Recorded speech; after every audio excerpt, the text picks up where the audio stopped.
네, 오늘은 이제 어,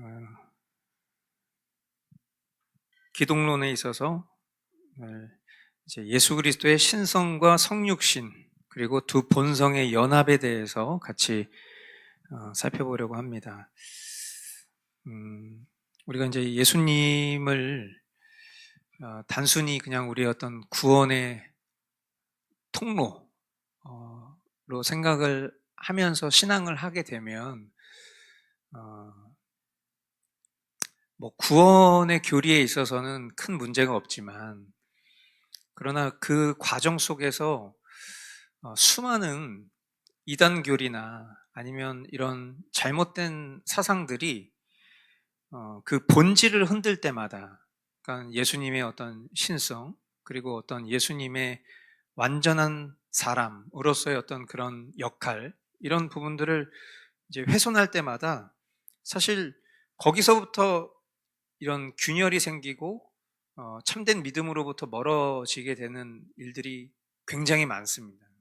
물론 이제 우리가 신학적인 사고를 평상시에 하는 분들이라면 그런 부분에 대해서 충분히 우리가 대처할 수 있는데, 그렇지 않고 누군가가 이런 어떤 예수님의 신성이나 인성에 대한 훼손의 질문들, 그런 가설들, 이런 것들을 던질 때에 우리가 상당히 거기서 무너지게 되는 경우들이 많습니다, 생각보다. 그래서 제가 지난번에도 잠깐 말씀드렸지만, 우리가 이 조직신학의 어떤 그런 기틀의 뭐 신론, 그리고 우리가 다뤘었던 인간론, 그리고 지금 이제 우리가 배우고 있는 이 그리스도에 대한 기독론, 이 부분은 우리의 어떤 구원의 문제와 아주 밀접한 내용들이기 때문에 우리가 잘 정리해 두어야 된다라고 말씀드렸던 이유가 바로 그런 부분들 때문이에요. 그래서 오늘 어떻게 보면 이 예수님의 신성, 그러니까 참 하나님으로서의 신성을 말하는 거죠. 그리고 동시에 성육신, 인간의 몸으로 이 땅에 오신, 완전한 사람의 몸으로 이 땅에 오신 그 성육신, 그리고 이 신성과 인성의 두 연합에 대한 내용들은 굉장히 중요한 그런 신학적인 부분이다라는 것도 여러분들이 숙지하시고 같이 한번 이야기들을 나눠보도록 하겠습니다. 먼저 이제 첫 번째 명제는 주 예수 그리스도는 참 하나님이시다. 이 명제에 대해서 우리가 두 가지로 같이 볼 텐데요. 먼저 첫 번째는 유일하신 하나님에 대한 거예요. 성경 고린도전서 8장 6절 말씀 우리 같이 한번 읽어보겠습니다. 시작. 그러나 우리에게는 아버지가 되시는 하나님 한 분이 계실 뿐입니다. 만물은 그분에게서 났고 하여 있습니다. 그리고 한 분 주님이신 예수 그리스도가 계십니다. 만물이 그분으로 말미암아 있고 우리도 그분으로 말미암아 있습니다. 아멘. 자, 지금 이 성경은 우리에게 하나님 한 분뿐이시다라는 것을 선언하고 있습니다. 그리고 그 우리가 믿는 하나님과 동등한 지위로 성경이 표현하고 가르치고 있는 분이 바로 예수님이라는 것을 이야기를 하고 있는 거예요. 그러니까 우리가 삼위일체 하나님을 믿는다라는 이 기독교 신앙의 핵심 원칙은 말로는 사실 다 그것을 헤아릴 수 없는 신비가 맞습니다. 그렇죠? 세 분의 하나님이 계신데, 성부, 성자, 성령 세 분의 하나님이 계신데 이 위격이 동등하다. 그리고 이것이 나눠지지 않다. 이걸 어떻게 우리가 이해하고 그것을 해석할 수 있겠습니까? 그러니까 사실 늘 이야기하지만 모든 게 다 그래요. 하나님이 우리에게 선제적으로 믿음을 주시지 않으면 그 어떤 믿음의 말과 또 교리라 할지라도 그것을 우리가 믿을 수가 없는 겁니다.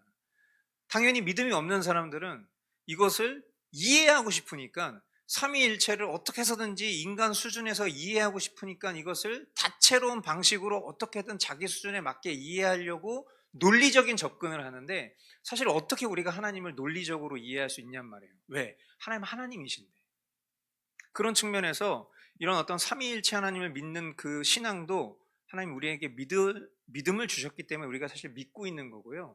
그것을 거꾸로 뭔가 변증하기 위해서 노력하는 그 가치가 나쁘다고 말하는 것은 아니지만, 그러나 그것을 우리가 인간적인 수준으로 이해하려고 하면 할수록 우리는 미궁에 빠질 수밖에 없어요. 우리가 하나님을 담아낼 수 없는 존재이기 때문에. 그러나 예수님의 신성에 대해서 성경이 이야기하고 있는 것은 지금 우리가 읽은 그대로 우리에게는 아버지가 되시는 하나님 한 분이 계실 뿐이다.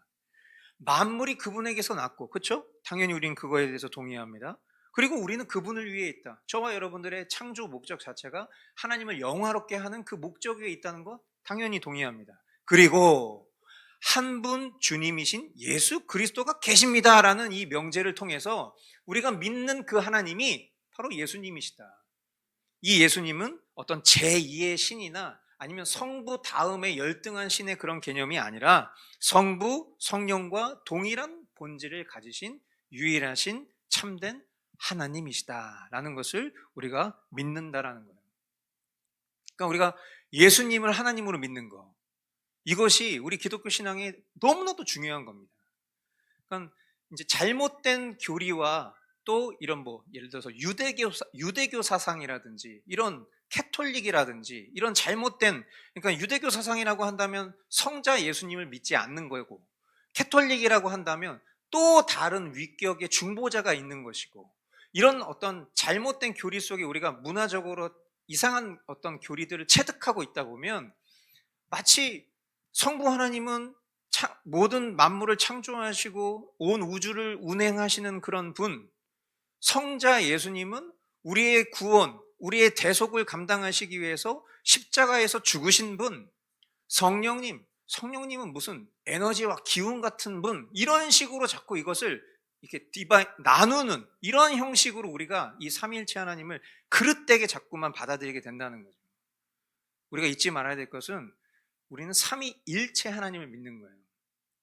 예수님의 어떤 그런 이 땅 가운데 성육신하신 사명이 있는 것은 분명하지만, 그러나 그렇다고 해서 마치 성부와 성령과 이것을 분해시켜서 따로 생각하는 것은 우리가 아주 조심해야 될 그런 지점들입니다.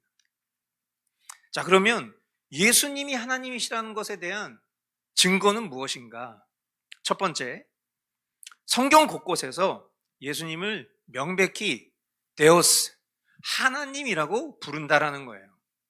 자, 여러 많은 말씀들이 있는데요. 그 중에서 대표적인 말씀, 히브리서 1장 8절로 9절 말씀을 실었습니다. 이 말씀을 같이 한번 읽어보도록 하겠습니다. 시작. 아들에 관해서는 성경에 이르기를 하나님 주님의 보좌는 영원 무궁하며 공의의 막대기는 곧 주님의 왕권입니다. 주님께서는 정의를 사랑하시고 불법을 미워하셨습니다. 그러므로 하나님 곧 주님의 하나님께서는 주님께 즐거움의 기름을 부으셔서 주님을 주님의 동료들 위에 높이 올리셨습니다 하였습니다. 아멘. 자, 아들에 관해서는 성경에 이르기를 이렇게 표현했습니다. 여기서 아들이 그리스도를 말하는 거죠. 그러면서 바로 뭐라고 표현합니까? 성경에 있는 말씀을 인용하는데 하나님, 주님의 보좌는 영원 무궁하며 이렇게 시작합니다. 그러니까 우리가 이거를, 저와 여러분들은 기독교인이고 우리는 성경을 그냥 이것에 대한 어떤 의심이라든지 혹은 변증을 목표로 성경을 읽는 게 아니기 때문에 우리는 이런 히브리서 말씀을 읽을 때에도 아마 그냥 술술술술 읽었을 거예요. 그리고 이 안에 어떤 특별한 어떤 불편함을 느끼지 않고 그냥 그걸 그대로 받아들였을 가능성이 높습니다. 그런데 우리가 이것을 민감하게 생각하고 지금 이 말씀을 읽은 이유가 뭐죠? 예수님이 하나님이시다라는 것에 대한 증거의 말씀으로 우리가 이 말씀을 읽는 거잖아요. 그런 측면에서 이 말씀을 대했을 때 우린 여기서 사실 놀라야 돼요. 아들에 관해서 성경이 말하고 있는데 그 아들에 대해서 성경은 그동안 어떻게 이야기하고 있었는가? 이미 하나님이라고 말하고 있었다는 거죠. 하나님 주님의 보좌는 영원 무궁하며 공의의 막대기는 곧 주님의 왕권입니다. 그 주님께서는 정의를 사랑하시고 불법을 미워하셨습니다. 그러므로 하나님, 곧 주님의 하나님께서는 주님께 즐거움의 기름을 부으셔서 주님을 주님의 동료들 위해 높이 올리셨습니다. 이런 어떤 삼위일체의 신성과도 같은 그런 표현들도 함께 어우러져 있는 이런 표현들을 통해서 우리가 성경 곳곳에서 예수님을 명백히 하나님으로 부르고 있었구나라는 것을 다시 한번 확인할 수 있는 것이고요. 또한 여호와의 이름, 그러니까 구약에서 오직 하나님께만 쓰이는 그런 거룩한 이름이 뭐죠? 그게 바로 여호와인데, 그 여호와라는 표현 자체가 이 예수님께도 적용되고 있다는 거예요. 예레미야 23장 5절로 6절 말씀, 여호와의 말씀이니라. 보라, 때가 이르리니 내가 다윗에게 한 의로운 가지를 일으킬 것이라. 그가 왕이 되어 지혜롭게 다스리며 세상에서 정의와 공의를 행할 것이며 그의 날에 유다는 구원을 받겠고 이스라엘은 평안히 살 것이며 그의 이름은 여호와 우리의 공의라 일컬음을 받으리라. 아멘. 그러니까 지금 제가 이 밑줄 쳐놓은 한 의로운 가지와 여호와라는 것이 동격으로 사용되고 있다는 것을 우리는 이 말씀을 통해서 확인할 수 있죠. 그러니까 성부, 성자, 성령을 구분지어서 이야기하고 있지 않다.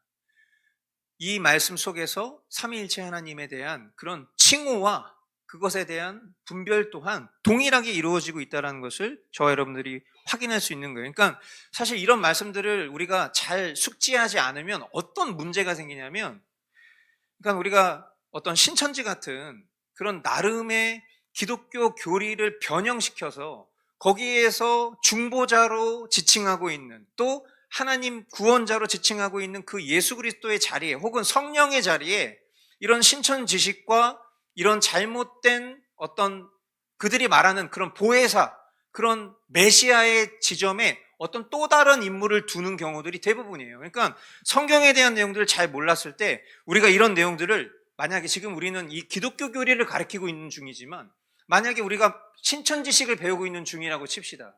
근데 내가 디폴트가 되는, 기준이 되는 말씀을 잘 모르고 있는 상태. 근데 뭔가 궁금증이 많거든.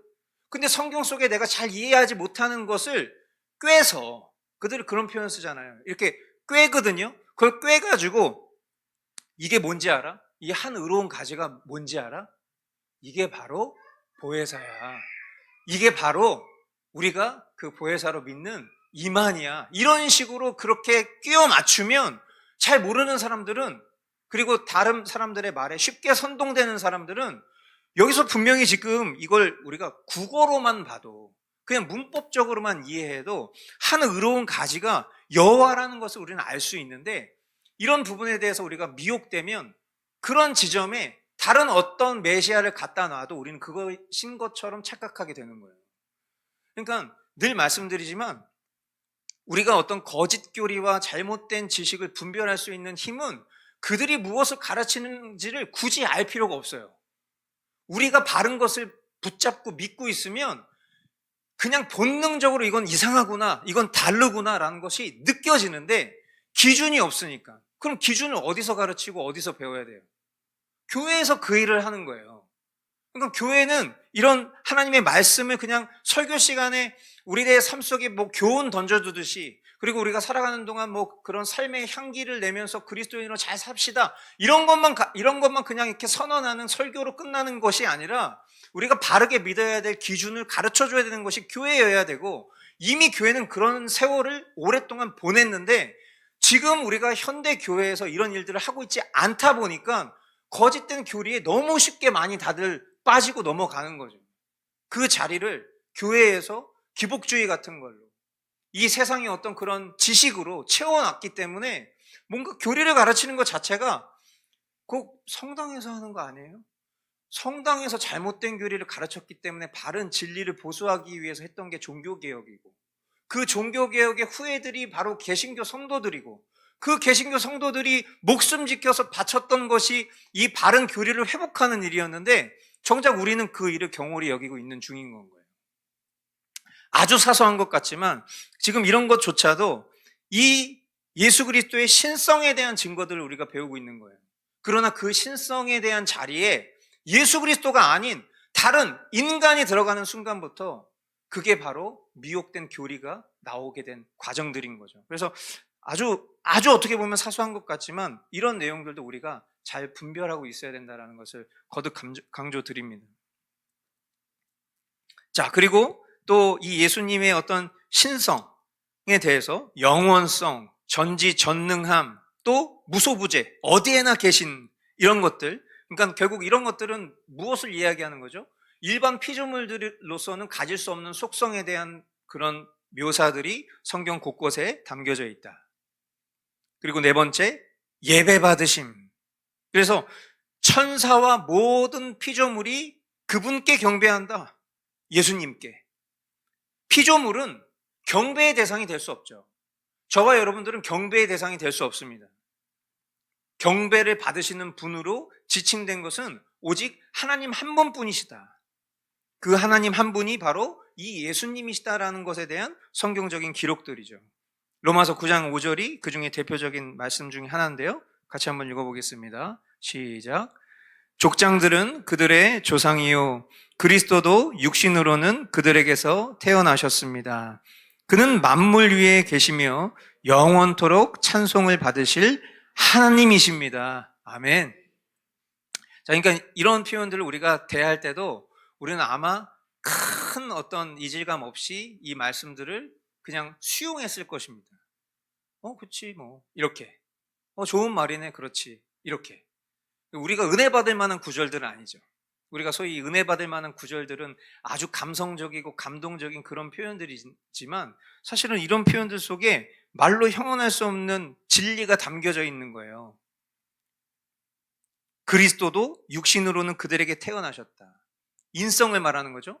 그런데 단순히 그분이 그냥 인간의 몸으로 이 땅에 오신 것으로 그친 것이 아니라 완전한 인간으로 이 땅에 오셨지만 그는 만물 위에 계시며 영원토록 찬송을 받으실 하나님이시다.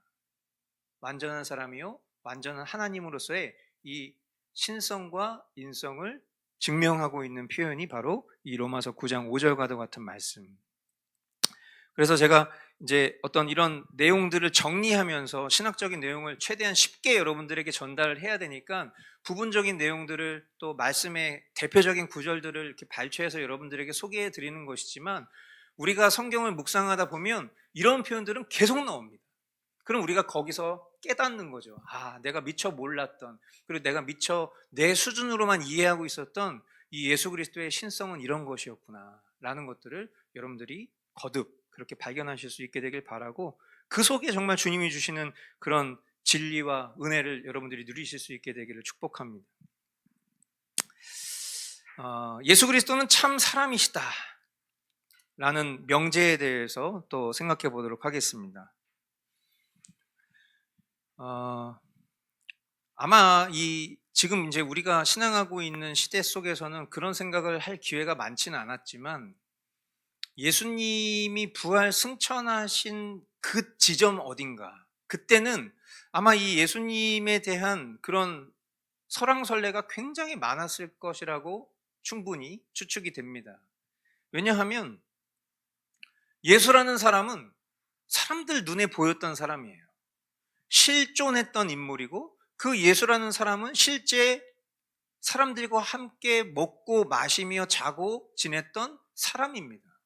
그런데 그 예수라는 사람이 하나님이시다라는 것도 잘 이해가 되지 않는데 이 예수님이 살과 뼈와 그리고 지각 있는 영혼을 취한 그런 인간이었음에도 불구하고 그런 존재가 죽었다 살아나고 그 영화의 몸을 입고 부활 승천했다라는 것 자체는 말로 형언할 수 없는, 이것은 하나님이 아니고서는 인간으로서는 도저히 불가능한 일이다라는 것을 아마 당대를 살아가는 증인들은 너무나 분명하게 믿을 수밖에 없었을 거예요. 그러나 그것을 경험하지 않은 사람들 편에서 구전된 내용을 듣거나 아니면 누군가의 어떤 경험과 목격의 바탕으로 한 글을 통해서 받거나 하는 사람들은 이것을 좀처럼 믿을 수 없는 그런 내용들이었을 겁니다.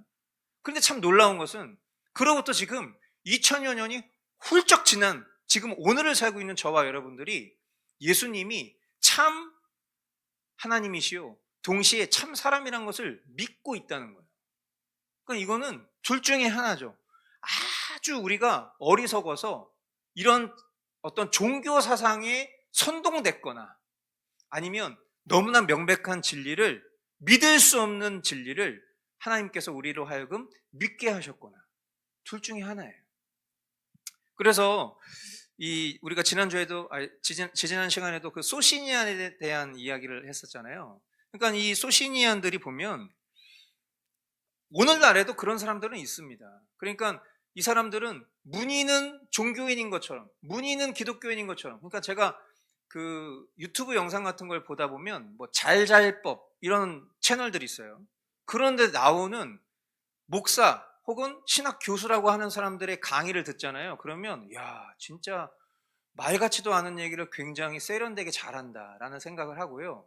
우리 기독교 신자들 안에 이런 사람의 말을 정확하게 분별할 수 있는 능력이 이처럼 없으니까 야, 이런 영상의 조회수가 몇백만 회를 기록을 하고 거기에 댓글을 보면 너무 통쾌한 말씀 감사합니다. 막 이런 댓글들을 보면요. 야, 도대체 교회가 뭐 하고 살았길래 이런 말들을 이게 정통 기독교의 변증인 것처럼 이해하고 살까? 너무 통탄스러울 때가 많아요.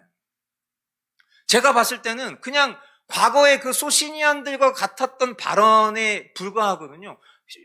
이런 거예요. 그냥 예수님은 훌륭한 도덕적 스승이다. 약간 이런 식의 인식을 사람들에게 주는 거예요. 그러니까 예수는 그리스도시고 살아계신 하나님의 아들이시라는 그런 명백한 신앙 고백이 우리 입에서 나와야 되는데 예수의 가르침, 성서의 가르침, 뭐 이런 단어를 쓰면서 마치 이 우리 기독교 신앙을 되게 고상하고 교양 있는 그런 종교로 인식시키는 것을 다른 어떤 무슨 철학을 하는 사람들이 얘기하는 게 아니라 기독교 교회 목사와 신학교의 교수들이 그런 걸 가르치고 있다는 게 너무 통탄스러운 거죠. 그러나 분명한 것은 제가 앞서도 말씀드렸지만 둘 중에 하나인 거예요. 예수님이 정말 경배받으실 창조주이시거나 아니면 신성모독자 중 하나인 거죠. 하나님인 척 연기했던 예수라는 사람이거나 아니면 정말 경배받으실 주님이었거나 둘 중에 하나예요. 저와 여러분들은 예수님을 누구라고 부르고 있습니까? 우리는 예수를 누구로 믿고 있습니까? 여러분, 이 대답을 우리는 늘 명백하게 할 수 있어야 돼요. 결국 사탄은 이 지점에 우리가 해야 될 대답들을 교묘하게 틀어놓을 거예요. 교묘하게.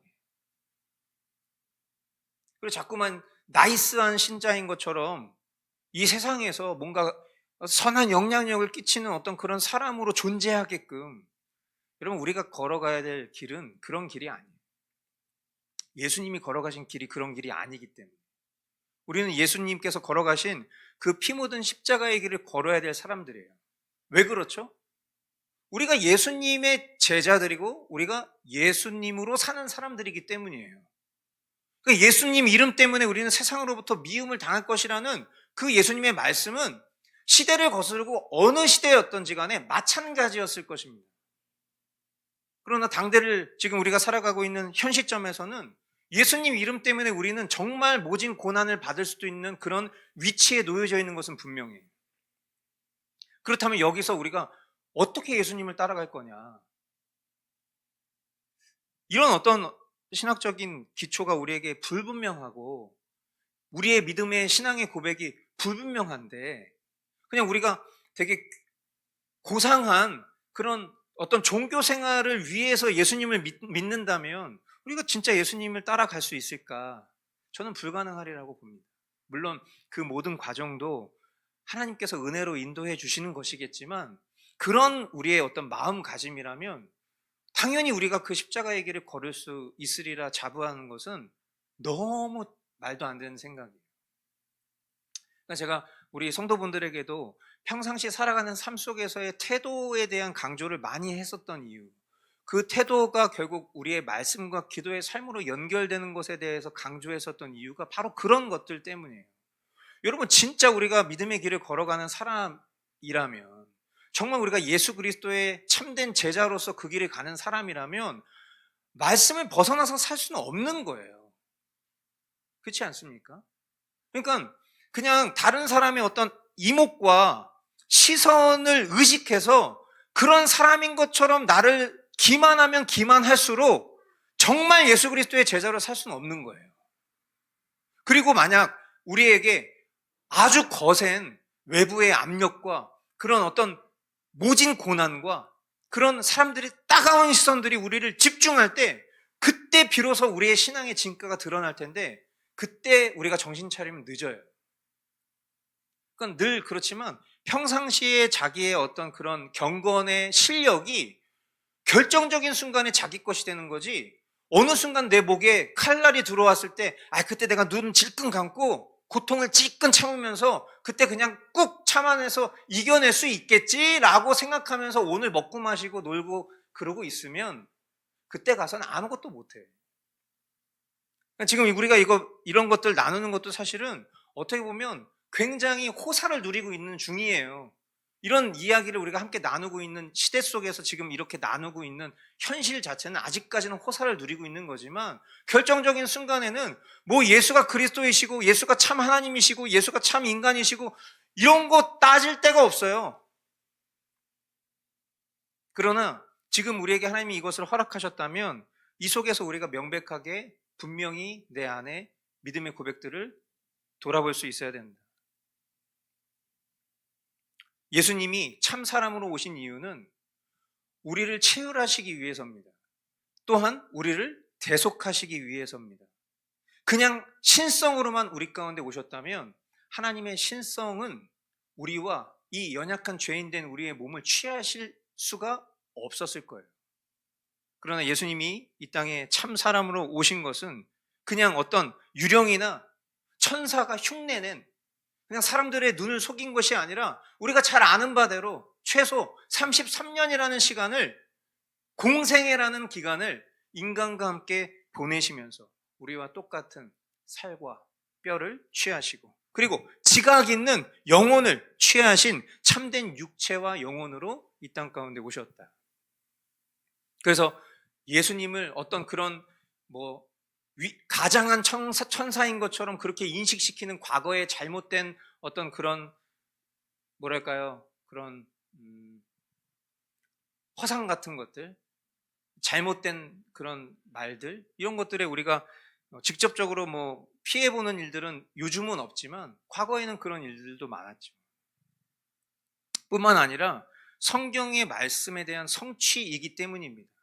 성경은 이 아담의 혈통을 이어받아서 그 동정녀 마리아에게서 나신 이 여인의 후손으로 올 것에 대한 그 예언의 성취를 이 예수 그리스도의 성육신을 통해서 이루신 거예요. 그게 왜 그래야 되는가? 그래야만 우리의 고엘이죠, 고엘. 친족이 되는 겁니다. 그래서 우리의 죄를 대신 갚을 자격, 그러니까 구약에 나왔던 그런 모든 것들이 다 예표하는 것들이죠. 결국에 나 대신 나의 죄를, 나의 죄책을 감당할 그런 존재로 하나님께서 선제적으로 예언하신 그 역할을 위해서 오셨다. 그러니까 단순히 우리는 이런 것들을 깊게 헤아리지 않으면 그냥 예수님이 하신 일들을 되게 막연하게 생각할 수밖에 없는 거예요. 예수님의 신성과 예수님의 인성이 그 고유에 가지고 있는 목적이 명확한 거예요. 예수님이 인간의 몸으로 입고 오셔야지만 결국 우리의 죄를 대신 물으실 수 있기 때문에. 그래서 우리가 그런 대속물이라는 개념을 항상 표현할 때 과거의 어떤 구약의 제사제를 통해서 그런 내용들을 봤었던 이유도, 우리의 죄가 짐승에게 전가되고 그 전가된 짐승이 잔혹한 죽음을 맞이함으로 인해서 우리의 죄가 도말당했다라는 것에 대한 것이 구약의 제사였다면, 그 제사를 단번에 완성하신 예수 그리스도의 그 대속, 이 목적을 위해서 예수님은 신성으로만 존재하시지 않고 우리와 동일한 인간의 몸을 입고 이 땅에 오셔야만 했다라는 이 놀라운 신비를 저와 여러분들이 잘 붙잡아야 된다는 것입니다. 그런데 여기서 한 가지, 죄는 없으시다는 거예요. 우리와 모든 면에서는 같으신데 죄는 없으신 분이다. 그러니까 여기서 우리가 이해가 안 되죠. 여러분 어떠세요? 저는 이런 교리들을 대면할 때마다 많은 사람들이 좀 불편하게 생각할 지점이 아마 이런 것들이지 않을까 싶어요. 그러니까 우리와 똑같은 몸을 입고 이 땅에 오셨다, 우리의 위로자가 되신다, 우리의 연약함을 체휼하신다, 이런 것들 너무 좋은데 예수님은 우리와 똑같은 몸을 입고 이 땅에 오셨지만 예수님은 죄가 없어. 막 그러면 우리는 그 본연의 예수님께서 완전한 하나님이시라는 걸 잊어버리고 왜 예수님은 죄가 없지? 이런 식의 좀 어리석은 항변을 할 때가 많아요. 예수님 왜 죄가 없으십니까? 히브리서 4장 15절. 우리의 대제사장은 우리의 연약함을 동정하지 못하시는 분이 아닙니다. 그는 모든 점에서 우리와 마찬가지로 시험을 받으셨지만 죄는 없으십니다. 아멘. 예수님이 죄가 없으신 이유는 무엇 때문일까요? 예수님은 왜 죄가 없죠? 없어요. 네? 그렇죠? 우리가 앞에서 지금 배웠던 내용 때문이에요. 예수님은 인간이 아니에요. 우리가 참 하나님이심을 먼저 다뤘지 않습니까? 인간의 몸을 입고 이 땅에 오셨지만 예수님의 본체는 하나님이십니다. 우리가 늘 배우는 것처럼 하나님은 거룩하신 분이에요. 거룩이 뭐라고 그랬죠? 뭐와 구별됨이라고 그랬죠? 죄와 구별되는 거예요. 하나님은 죄와 공존하실 수 없는 분입니다. 그러니까 여러분, 죄가 없으신 하나님이 죄인일 수밖에 없는 인간의 몸을 입고 이 땅에 오셨다라는 것 자체가 신비스러운 거예요. 그러나 이것이 하나님의 완전한 조치인 것이다. 대속물을 되시기 위해서 인간의 몸을 취하셨으나 그러나 하나님의 본성으로 죄가 없으신 분이시다 라는 거죠. 그리고 이제 우리가 이런 교리를 통해서 사실 가장 적용해야 될 내용들이 있다면 어떤 신학적 교리이기 이전에 성도로서 저와 여러분들은 하나님이 주시는 이런 위로들을 경험하실 수 있어야 됩니다. 그러니까 뭐냐면 예수님이 이 땅에 오셨을 때 완전한 하나님이시지만 완전한 인간의 몸으로 오셨기 때문에 인간으로서 경험할 수 있는, 저와 여러분이 인간으로서 경험할 수 있는 그런 다양한 감정들을 예수님도 동일하게 경험하셨다라는 거. 이게 우리에게는 굉장히 큰 위로가 됩니다. 저와 여러분이 배고픔을 느끼는 것처럼 예수님도 배고픔을 느끼셨고요. 예수님이 아끼던 제자들이 예수님을 떠나고 예수님을 배신하는 그런 장면 속에서 예수님은 하나님이시니까, 완전한 하나님이시니까 그런 배신감 같은 거는 그 어딘가의 신성의 능력으로 그거를 그냥 소멸하셨겠지? 아니에요. 예수님도 그 거절을 동일하게 느끼셨어요. 예수님도 슬픔을 경험하셨습니다. 예수님도 피곤함을 느끼실 수 있는 분이셨어요.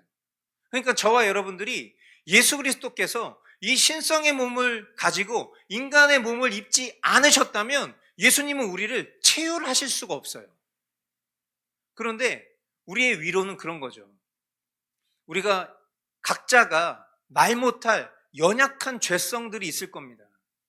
그럴 때 그 죄성을 탐닉하고 그걸 즐거워하고 그거를 포기하지 않으려고 하는 자는 참된 신자일 수는 없겠지만, 그러나 내 죄성에 대한 슬픔이 있을 때 그 슬픔에 대한 성경적 위로라면 그것은 바로 예수님이 이런 나를 알고 계신다는 것이에요.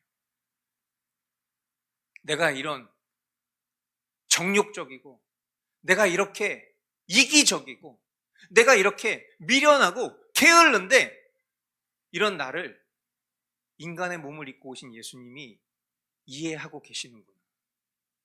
그래서 나에게 어떤 조건을 두지 않으시고 나에게 구원의 이유를 대지 아니하시고 하나님 안에서 그리스도를 통하여 우리를 구원하시기로 결정하신 것이 바로 이런 하나님의 사랑이구나라는 것을, 그런 성육신 교리를 통해서 우리가 위로를 받을 수 있다라는 것입니다. 그러니까 우리가 우리 주변에 있는 지체들이 어떤 고난에 있을 때 그 고난당한 지체들을 가장 잘 위로할 수 있는 말이 있다면 바로 주님도 그 아픔을 경험하셨다, 주님의 위로가 있기를 바랍니다 라고 말하는 것이 진정한 위로가 될 수 있다는 거죠. 그러니까 우리가 가끔 내가 경험한 어떤 감정적인 슬픔이나 분노가 제일 크다고 생각해서 막 하나님 앞에 막 그 감정을 토로하다 보니까 하나님 어떻게 나한테 이러실 수 있습니까? 하나님 도대체 왜 저를 이렇게 힘들게 하십니까? 뭐 하나님 정말 하나님 어디 계신 겁니까? 막 이런 식으로 우리가 뭐 항변할 수 있겠죠. 그러나 이런 어떤 우리가 내용들을 배울 때 이게 단순히 그냥 지식적으로 우리의 머리를 키우는 지식이 되지 않고 이게 정말 우리에게 진리로 여겨진다면 그런 감정이 드는 순간에도 우리가 그 감정을 머금고 주님 앞에 주님 지금 나랑 함께 하신다는 것을 믿습니다. 내가 이렇게 힘들고 고통스러운 마음을 갖고 있지만 그 누구도 이런 내 마음을 이해해 주지 못해도 주님은 동일하게 이와 같은 어려움을 겪으셨고 그 체율로 오늘 나를 바라보고 계신다는 것에 감사합니다 라는 고백을 할 수 있는 거예요. 참된 신자라. 그래서 우리가 누군가를 위로할 때에도 그냥 인간적인 그냥 단순한 위로로 그치는 것이 아니라 주님이 아십니다. 주님이 이미 겪으신 일입니다. 그런 위로를 건네는 것이 진짜 하늘 소망을 붙들고 살아가는 신자들의 위로다라는 거. 자, 그럼 이제 이 완전한 하나님이시요 완전한 사람이신 이 본성의 신비한 연합에 대해서 같이 보도록 하겠습니다. 거듭 말씀드리지만 한 인격 안에 두 본성이 있다. 네, 신비인 것입니다. 그러나 예수님은 두 명이 아니세요. 하나님 예수님, 인간 예수님 이게 아니다.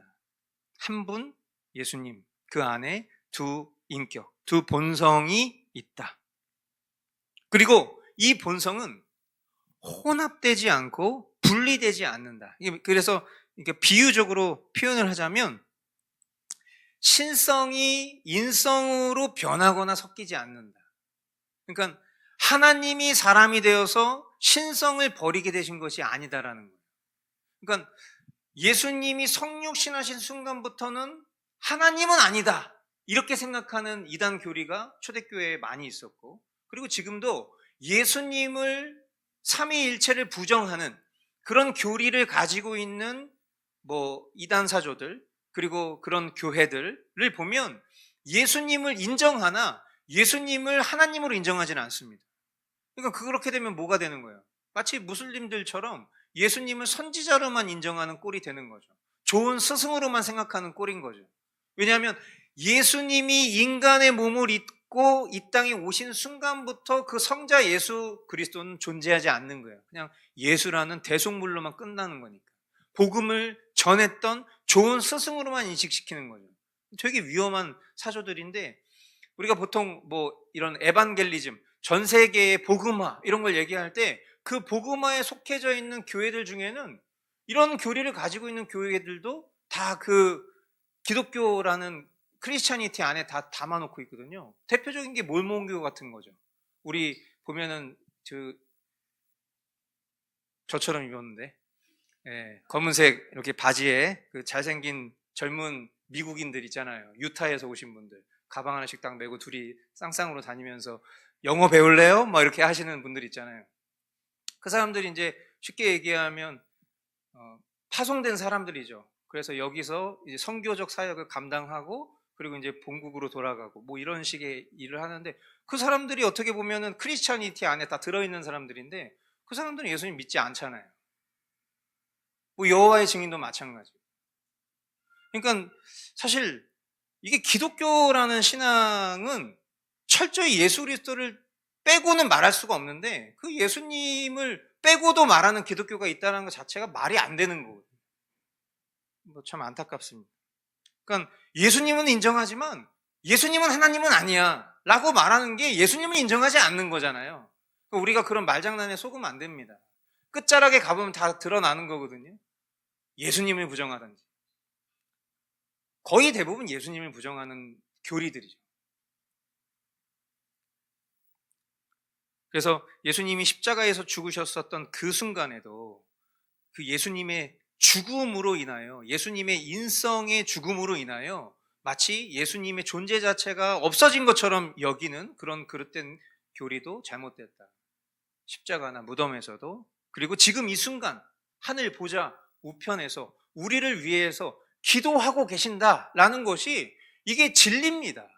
예수님 어디 계시냐? 우리가 삼위일체 교리에 대해서 늘 이야기할 때 하나님 어디 계시냐라고 만약에 물어본다면 하나님 어디 계시죠? 오늘 이사경제가 없어서 정답 노트가 없어서 아쉽네요. 그러나 이제 여러분들 다 아시잖아요. 하나님 어디 계십니까? 안 계신 곳이 없습니다. 이걸 무소부재라고 말하는 거잖아요.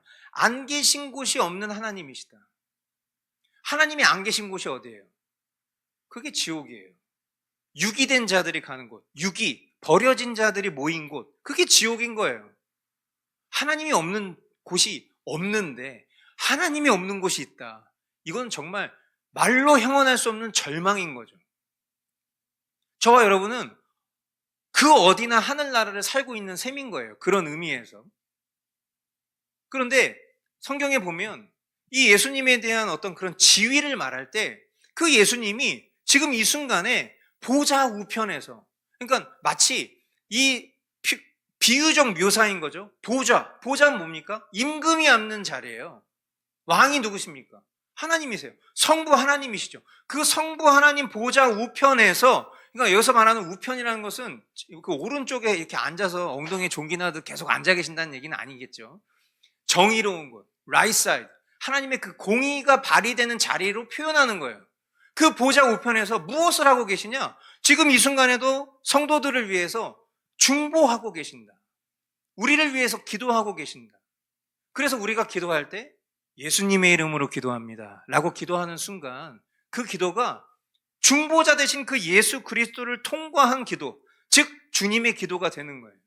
그러니까 저와 여러분들이 누군가를 위해서 항상 제가 말씀드리지만 널 위해서 중보할게, 이런 표현, 이게 굉장히 예수님의 그 가치를 허물어뜨린 대중화된 복음주의적 표현이라는 걸 우리는 늘 잊어서는 안 돼요. 이건 완전 예수님의 자리를 우리가 침탈하는 거야. 그냥 내가 널 위해서 기도할게, 내가 널 위해서 응원할게 라고 하면 되는데, 보세요. 우리가 이 중보라는 단어를 쓰지 않으면 대화가 안 돼요. 우리 기독교인들 요즘에. 그렇지 않습니까? 그럼 그거를 이렇게 막 우리가 교리적으로 따져 묻잖아요. 그러면 이상한 사람들 되는 거예요. 야, 그거 분위기 있게 왜 꼭 굳이 꼭, 아니 알았어, 그래, 네 잘났어, 어디서 배운 거야 그거? 뭐 머스트게 뭐 그 목사 뭐 한 사람이야 도대체? 뭐 리폼드 철치가 뭐야? 뭐 개혁주의 신앙은 칼빈주의, 뭐 칼빈 믿는 거야? 뭐 이게 설명을 어디서부터 해야 될지를 모를 지경에 놓여진 거야. 우리가 다 사실은 다 한 몸이고 한 배에서 나온 사람들인데.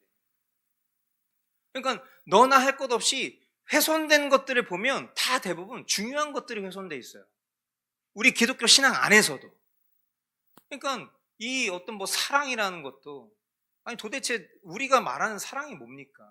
나는 정말 궁금해요. 그러니까 그냥 뭐 여과 없이 모든 것들을 다 용인해 주는 게 사랑입니까? 근데 오늘날 교회를 보면 그냥 뭐가 없어. 기준도 없고 그것에 대한 절대적인 어떤 뭐 징계도 없고 훈육도 없고 그냥 모든 거 다 품어줘. 그러니까 개망나니 같은 자식들을 낳는 거예요, 결국에. 저와 여러분들 같은, 우리가 법도 없고 질서도 없고 성장도 없고 성숙도 없는 그런 사생아처럼 계속 크는 교회를 만드고 있는 거예요. 저도 어떤 지난날의 시간들을 이렇게 돌이켜 보면서, 야, 그동안 어떻게 신앙생활을 했지? 그동안 나는 도대체 무엇을 가르쳤지? 끔찍해. 내가 성도들한테 진리라고 말했던 것들이 지금 와서 생각해 보면 그냥 이런 복음주의의 문화를 전했지 성경 말씀대로 전했던 것 같지가 않은 거예요. 그러니까 지금도 이제 여러분들에게 이런 어떤 기독교 교리를 전하는 과정 속에서도 굉장히 내면에는 갈등이 있습니다. 왜냐하면 이 갈등이 우리 영혼에 주는 그런 어려움을 저는 여러 번 겪어봤기 때문이에요. 왜냐하면 이런 내용들을 들었을 때는, 아, 그래, 맞다. 아, 내가 그동안 잘못 신앙생활했다. 내가 이런 부분들에 대한 기준이 없었다. 이렇게 생각할 때도 있지만 어떤 때는 이런 것들이 되게 지칠 때가 있어요. 아, 그래, 맞는데, 계속 이렇게 살아야 되나? 내 주변에 있는 사람들은 이렇게 살지는 않는데. 나만 이렇게 살아야 되나? 너무 고립되는 거 아닌가? 이런 마음이 드는 순간들이 있겠죠. 저는 이제 그런 순간에 오는 이별, 그런 순간에 찾아오는 갈등, 이런 것들에 대해서 익숙한 편이지만 그때마다 그게 익숙함이 노련하진 않아요. 저도 힘듭니다. 그런 순간들이 오는 게. 뭐 말로는 다 형언할 수 없지만. 그러다 보니까 이것이 참이다 라고 가르치고 전하는 그런 그냥 단순한 통로 입장임에도 불구하고 이런 얘기를 이제 그만하고 싶다. 기준 이런 거를 얘기하는 걸 그만하고 싶다. 그냥 알아서 하게끔 하고 그냥 좀 편한 말 하고 싶다라는 유혹이 많습니다. 또 뭐 기준을 얘기한다고 해서 그 기준대로 우리가 사는 것도 아니잖아요. 그러니까 되게 허무하게 느껴지는 순간들도 있다는 거예요. 그러나 그럼에도 불구하고 우리가 다시 한번 좀 힘을 내고 그리고 그 속에서 우리가 붙잡아야 될 바른 지식과 또 성경의 진리를 우리가 가르치고 전하는 것, 이게 우리의 사명이기 때문에 계속 그 일을 해야 됩니다. 그래서 이 예수님께서 어떤 이 신성과 인성에 대한 것을 우리가 이해할 때도 이렇게 이해하시면 좋아요. 그러니까 한 컵이 있어요. 컵이 있는데 이 컵에 물과 기름을 함께 담으면 담겨지죠. 그러나 섞이지 않습니다. 그러니까 이렇게 우리가 이해하면 좋을 것 같아요. 그러니까 예수님 안에 어떤 신성과 인성이 이런 것처럼 참 신비롭게 연합되어 있다. 그래서 같은 컵 안에 담겨져 있지만 철저하게 분리되어 있는 그런 모습처럼 신성이 인성을 삼켜버리지도 않고, 즉 혼합되지도 않고 동시에 따로 놀지도 않는다. 분리되지도 않는다 라고 우리가 그렇게 좀 우리 수준에서 이 예수님의 신성과 인성을 우리가 이 연합에 대해서 이렇게 이해하면 어떨까라는 생각을 해봅니다. 그리고 또 그런 부분들이 있죠. 신성은 피를 흘릴 수가 없어요. 여러분 생각해 보세요. 하나님은 완전하신 분이잖아요. 그렇죠? 전지전능하신 분이에요. 완전하신 분이라고요. 완전하신 분이 피를 흘릴 수가 있습니까? 완전하신 분이 죽을 수 있습니까? 완전하신 분이 우리를 위해서 대속하실 수 있습니까? 그럴 수가 없어요. 그럴 수가 없다라는 것보다는 그럴 필요가 없는 분이시죠. 근데 그럴 필요가 없는 분이 그 인격이 하나님이시기 때문에 결국 그 하나님께서 흘리신 피, 인간의 몸을 입고 이 땅에 오셔서 택자들을 위해서 흘리신 피, 그 피는 결국 무슨 가치를 가지는 거냐면 그렇게 할 수 없는 분이 하신 하나님의 피의 가치를 주시는 거예요. 그러니까 이 피는 우리가 십자가의 보혈, 주의 보혈, 능력이 있도다. 그의 피, 믿으오 막 이런 식으로 우리가 찬양을 만들어서 부르는 것처럼 정말 그 피는 능력이 있는 피입니다. 그러니까 우리가 제한속죄 같은 이 기독교 튤립교리 같은 걸 이야기할 때도 제한속죄가 뭐예요? 하나님께서 우리를 위해서 죄를 속해 주신다. 근데 그 속하신 범위가 하나님이 택하신 사람에게 국한되어 있다는 얘기를 하는 거잖아요. 그럼 사람들이 아니 능력 있는 하나님이시라면 만민을 다 구원하실 수 있는 거 아닌가? 제한해서 속죄하신다는 것 자체가 있을 수 없는 일이 아닌가? 얼핏 들으면 맞는 말 같은데 그러면 뭐가 훼손된다고 그랬죠? 이렇게 주장하면 뭐가 훼손된다고 했죠? 하나님의 공의가 훼손된다고 그랬잖아요. 하나님의 공의. 죄에 대한 심판이 있어야 되는데 모든 사람을 다 구원하신대. 이거 자체는 하나님의 사랑으로서는 충족될 수 있을지 모르겠지만 하나님의 공의를 훼손하는 거예요. 그럼 하나님의 능력을 제한한 건 인간이 제한한 게 아니라 하나님 자신께서 하나님의 능력의 범위를 제한하신 거다. 누구에게? 하나님이 택하신 영혼들에게. 그러면 하나님이 택하신 영혼들은 반드시 그 속죄의 함을 얻는다. 여기에서는 그 어떤 실패도 존재하지 않는다. 그 어떤 번복도 없다라는 게 이 교리를 믿는 자들에게 위로를 주는 거예요. 나의 어떠함으로, 나의 실수로, 나의 죄성으로 내가 하나님께로부터 택함을 받았지만 나의 어떠함 때문에 내가 하나님께로부터 받은 택함이 무효화될 수 있다. 그럼 어떡하지? 라는 이런 불안함으로 사는 것이 아니라 하나님이 나를 택하셨기 때문에 나의 어떠함과 상관없이 하나님이 나의 구원을 보존하실 것이다.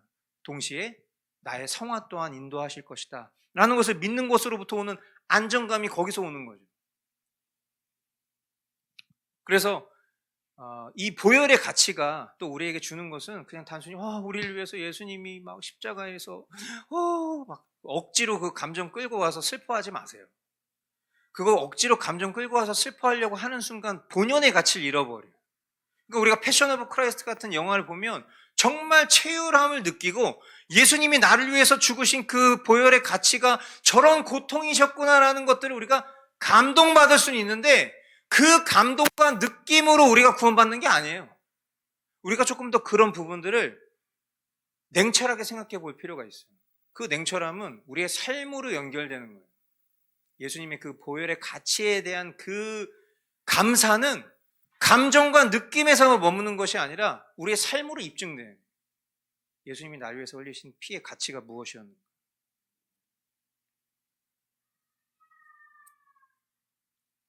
끝으로 왜 하나님이시자 사람이셔야 합니까? 오늘 나눈 내용들을 어떻게 보면 정리하는 내용입니다.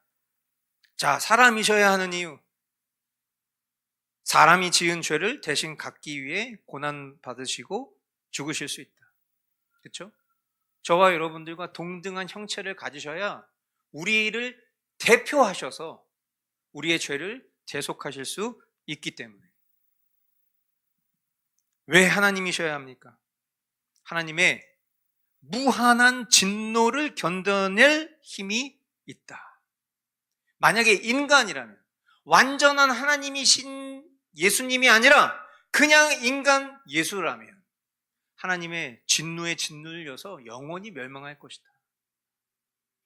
여러분, 하나님의 그 엄중한 심판, 하나님의 공의는 우리가 감당할 수 있는 수준이 아닙니다.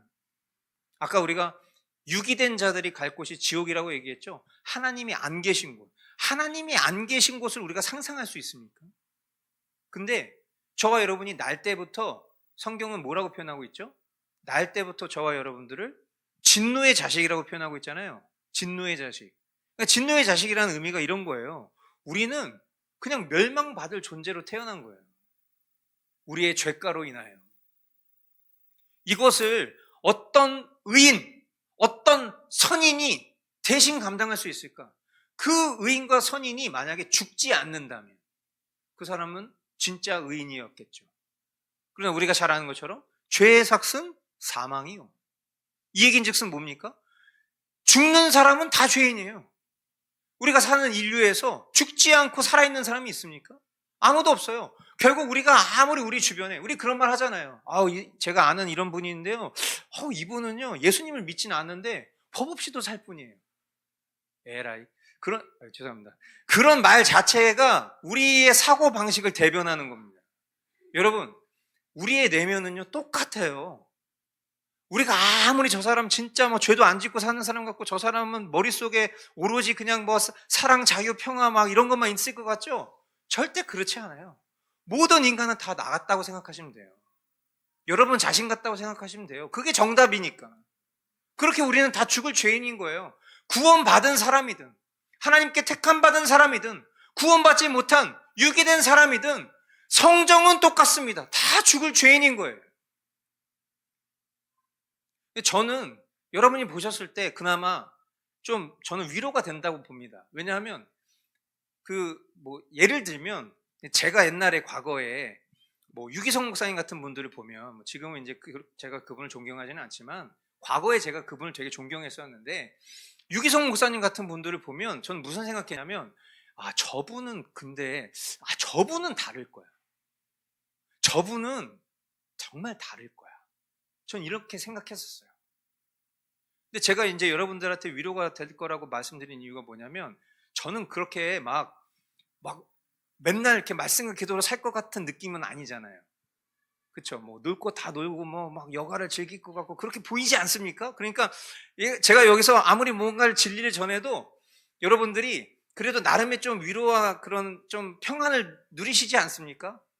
저렇게 얘기하니까 그래, 저분은 그렇게 막 이렇게 도인처럼 보이지 않으니까. 그렇지 않아요? 아니든지 말든지 하여튼 뭐. 근데 제가 이제 예를 들어서 어떤 진짜 저 사람은 그렇지 않을 거라고 생각했던 분을 만나서 교제를 해보면 너무 실망할 것 투성이. 너무 실망할 게 많더라고요. 그러니까 결국 우리가 보는 모습들은 되게 단편적인 거를 보는 거죠. 근데 우리는 굉장히 입체적인 존재잖아요. 그러니까 단편적으로는 되게 좋아 보이는데 입체적으로 보면은요, 허물투성이고 사람은 다 똑같다라는 거예요. 그런 것을 통해서 큰 위로를 느꼈어요. 그러니까 저 사람도 형편없으니까 나도 형편없어도 돼라는 위로를 느낀 게 아니라, 하나님의 은혜라는 게, 하나님의 주도적 선택이라는 게 바로 이런 거구나. 어떤 특별한 무언가가 있어서 그 존재를 택하신 것이 아니라 하나님 안에 계신 어떠한 뜻으로 인하여 이런 구원받을 존재들을 택하시고, 그 존재가 완전하지도 않고 그 존재가 하나님을 대적하는데도 불구하고 그 존재를 택하셔서 그에게 아들 예수 그리스도의 죽음을 주셨구나라는 것이 이것보다 더 큰 위로가 없는 거죠. 그래서 예수님께서 완전한 하나님이셔야 하는 그 이유는 이와 같이 진노의 자식일 수밖에 없는 우리, 그 진노를 견뎌낼 힘이 없는 그런 우리를 위해서 모든 진노를 감당하실 수 있는 하나님이셔야 가능하기 때문이다 라는 것입니다. 그래서 자신의 고난과 죽음에 무한한 가치를 부여해서 단 한 번의 죽음으로 택함받은 모든 백성을 구원하시기 위해서다. 그러니까 우리가 단 한 번의 죽음, 단 한 번의 제사로 이 모든 대속을 완성하셨다라고 얘기했을 때 우리는 그것을 그냥 막연히 어렴풋이 하나님의 어떤 신성이 이런 능력이구나, 이렇게 우리는 그렇게 이해하고 있었던 거지만, 그걸 풀어내면 이건 거예요. 예수님의 죽음이 헛되지 않게 하시기 위해서 그 모든 단번의 죽음 안에 무한한 가치를 부여하셨다. 그래서 여기서도 다시 한번 그 중보적 의미를 되새겨야 되는 것입니다. 그러니까 죄인인 인간과 거룩하신 하나님 사이에 마치 건널 수 없는 절벽과도 같은데, 우리가 옛날에 뭐 사형리 그런 복음 쪽지 같은 거 보면은 이렇게 단절되어 있는 그 관계 속에 십자가를 딱 이렇게 놓는 그 그림인 것처럼 마찬가지죠. 예수님의 이 대속이라는 것은 이 둘을 이으려면 양쪽을 다 맞닿아 있어야 되는데, 바로 그런 것 때문에 사람으로서, 완전한 사람으로서 인간 쪽에 손을 놓으시고, 동시에 완전한 하나님으로서 하나님 쪽에 손을 뻗는 유일한 분, 이것을 뭐라고 말한다? 중보자라고 말한다. 그렇기 때문에 이 중보적인 의미는 사람에게는 쓸 수 없는 표현이라는 것을 다시 한번 강조드립니다. 이거는 고유명사 같은 거예요. 예수님만 쓰실 수 있는 중보라는 단어, 너무 중요한 단어다. 자, 그래서 한번 오늘 나눈 내용들을 우리가 돌아보면서 한번 이렇게 적용을 해보면 좋겠습니다. 첫 번째, 나는 예수님을 단순히 훌륭한 스승이 아니라 나의 창조주요 전능하신 하나님으로 믿고 경배하고 있는가? 여러분 마음 가운데 이 믿음을 좀 굳세게 다시 한번 대답해 보실 수 있게 되길 바라고요. 두 번째, 나의 구원자가 전능하신 하나님이라는 사실이 내 구원의 확실함에 어떤 확신을 주는가? 그러니까 여러분, 아직도 구원의 확신에 대한 자신이 없으신 분들이 있죠. 이 구원의 확신은 두 가지 확신이라고 저는 봅니다. 하나는 자기 확신, 또 다른 하나는 주님으로부터 오는 확신이에요. 그러니까 우리가 구원의 확신이라는 표현을 쓸 때는 구원의 확신이라는 표현 안에 쉽게 얘기하면 두 개의 정의가 있는 셈인 거예요. 만약에 참된 신자라면 자기 구원의 확신이 내 안으로부터 올까요? 아니면 외부로부터 올까요? 한번 생각해 보세요. 만약에 내가 참된 신자예요. 그러면 이 구원의 확신이 내 안으로부터 오겠습니까? 외부로부터 오겠습니까? 외부로부터. 그 외부는 무엇을 말하는 거죠? 주님이 행하신 이 일들에 대한 진리로부터 오는 거죠. 그런데 만약에 생각해 보세요. 자기 확신이 너무 강해. 그러면 우리가 만약에 참된 신자라면 자기 확신을 기대는 구원의 확신을 말하는 사람을 곁에서 보면서 좀 위험한데? 이렇게 생각하지 않을까요? 여러분, 참된 신자라면 난 지금 굉장히 잘 살고 있다라고 생각할까요? 아니면 나는 언제쯤이면 예수님 요만큼 닮아갈 수 있을까 생각할까요? 너무 뻔한 질문 같지만 우리가 그런 삶을 목격하고 있기 때문에 그 속에서 조심스럽지만 확신을 갖게 되는 거예요. 이런 나의 모습을 깨달으면서 나는 내가 이렇게 열심을 냈고 내가 진리를 이렇게 추구하고 내가 정말 각별히 신앙생활 하려고 노력하고 있지만 내가 이럼에도 불구하고 나는 조금도 바뀌는 게 없네. 나는 왜 이렇게 성화가 안 되지? 난 왜 이렇게 성숙하지 않지? 난 언제쯤 주님 닮아갈 수 있지? 라는 생각을 하고 있는 그 사람을 옆에서 바라보잖아요. 그러면 저는 되게 감사함을 느껴요. 왜? 객관적으로 봤을 때는 잘하고 있거든. 근데 본인은 자기 안에 칭찬과 만족이 있을 수가 없어요. 왜? 우리가 믿고 따르는 분은 주님이기 때문에 그 주님 앞에서 나는 늘 부족하기 때문에. 그러니까 그게 이런 삶을 살지 않는 누군가에게서는 이렇게 바라보는 거죠. 너는 왜 이렇게 예수님을 믿는데 왜 맨날 그렇게 억눌려서 살아? 왜 맨날 그렇게 그렇게 자유함을 못 누려? 기쁨이 없어. 아니, 예수님을 믿으면 너무 행복하지 않아? 예수님을 믿으면 너무 기쁘지 않아? 예수님을 믿으면 너무 만족스럽지 않아? 예. 저도 그런 분들이 정말 그렇게 살길 바래요. 근데 진짜 그렇게 사는 사람들, 그렇게 말하시는 분들을 보면 걱정이 돼. 오히려 희한해. 물론 구원의 문제와 참 신자와 그릇된 신자의 여부를 사람이 판단할 수는 없어요.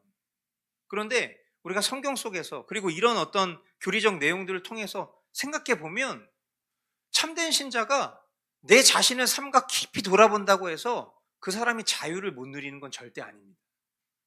그 사람이 억눌려 사는 것도 절대 아닙니다. 도리어 자신의 연약함을 뛰어넘어서 나의 삶을 통해 어떻게 하면 주님을 영화롭게 할 수 있을 것인지에 대한 거룩한 열망의 표출이지, 나는 왜 이렇게 형편없을까? 나는 왜 이렇게 죽을 죄인일까? 난 죽어 없어져야 돼! 이런 생각하고 사는 건 아니라는 거죠.